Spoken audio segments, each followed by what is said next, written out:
She wants to know where the government is getting all the stimulus money from. She says, I thought to print money you had to have gold to back it.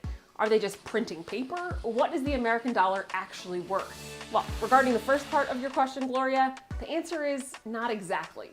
The US Treasury doesn't have to physically print trillions of dollars. It can simply borrow the money from investors by selling US government bonds.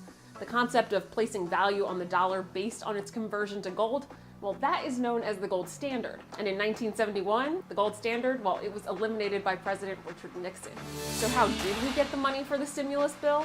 According to the Peter G. Peterson Foundation, which is a nonpartisan organization dedicated to addressing America's long-term fiscal challenges, almost all of our new debt associated with the stimulus bill has been issued in the form of treasury bills.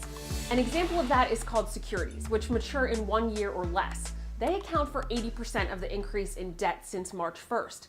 Treasury notes, which mature in 2 to 10 years, well, they account for 19% of the increase.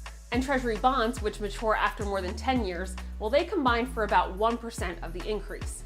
Now, if you have any more questions for us, email them directly to us at the Q&A@WUSA9.com, or you can text us. You can do that at 202-895-5599.